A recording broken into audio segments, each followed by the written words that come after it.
Good evening all. Welcome to SS Creation. Today we are going to have a look at second IPO, which is GR Infra. GR Infra is an infrastructure company. I have given their website link here. You can go ahead and see what are all the projects that they are making. Anyhow, we will be covering all those things in our video. GR Infra is an integrated road EPC company. They have a experience in design and construction of various roads and highway projects across 14 states in the country. These are the three major businesses. One is related to EPC, and another is BOT. BOT is nothing but build, operate, and transfer. They are also into manufacturing activities, which in which they are processing bitumen, manufacture thermoplast road, making paints and road signatures, and fabricate and galvanize metal crash barriers. The big plus to this particular company is it is into infrastructure development, and the government has very good focus towards boosting the infrastructure in the country, and also government has increased 35 percentage of the budget expense towards infrastructure development when compared to 2020. Now we will have a look at GR Infra website. First, we will go ahead and see about their company. As discussed earlier, they have done projects across 14 states in the country, and what are their major projects is given. If you go to about company, their company is incorporated in 1995 December. Since 2006, they have executed over 100 road construction projects like flyovers, bridges, airports, runway, rail and over bridges. These are their major projects which they have covered, EPC and BOT. Currently, what are the projects that is available in their hand? If you see, they have some 5 major projects which is available in their hand, which is worth 80,000 million. These top 5 projects cover 43 percentage or 44 percentage of their order book. So basically the company is doing really good with respect to their business. And if you see who are their competitors in this segment and what are all the key risks involved in the company, I don't see any big key risk in the company unless and otherwise the government focus shifts from infra projects or there is any adverse effect that happens from the government side. Who are their competitors? Dilip Bilkon, PNC, Ashoka Bilkon, KNR Constructions and IRB Infra. They are their competitors. Now we will go ahead and look at their financial structures. They have almost doubled their assets in the last 3 years.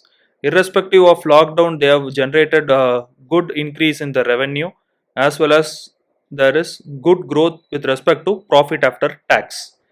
Even though there is a lockdown because of coronavirus, they have performed consistently well. And again, this particular IPO is also a complete offer for sale, which is one of the hindrance according to me, because I would always like IPOs giving money towards the company for their operating margin or increasing their asset class or uh, buying new land and expansion of the company. If they spend in all these things, I would be more happy rather than OFS, because OFS means the entire money that you buy the share that goes into the owner's pocket. He is going to dilute his share and make some money out of the company. Okay, when IPO is opening, IPO opened today actually.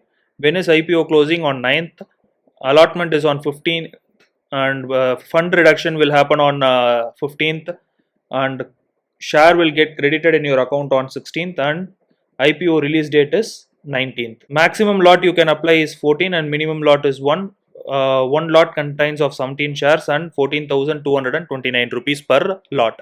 And the company is issuing share at the face value of 5 per equity share.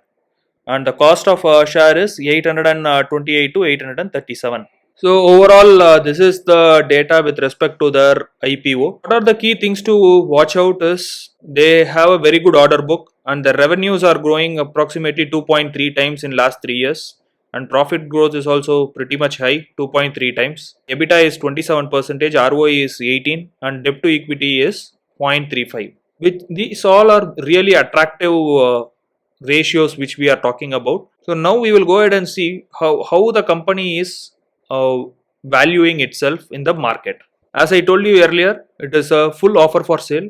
So I am not much happy with this particular line. Promoter are diluting their stocks stakes from 88% to 75%. If you see what is their PE ratio, it is 11.5, which is very attractive. And what is the grey market premium? Almost 40% is the grey market premium. Okay, what am I going to do with this particular IPO? Yes, I am definitely applying. I have already applied for this IPO. I am going to hold this stock for a long term perspective. I am not going to sell it for a listing gain. Probably, if based on the allotment, if I get 2 lots allotted, maybe I will book 1 lot and take my invested capital out. If I get only 1 lot, maybe I will carry forward for a long term investment. As I feel the valuations are very good, and also their order book is very good, if you see, and EBITDA, ROE, everything is pretty much high. So I feel it is a worth stock for long term investment, especially when the valuation is very low. Thanks for watching the video, guys. Have a great day.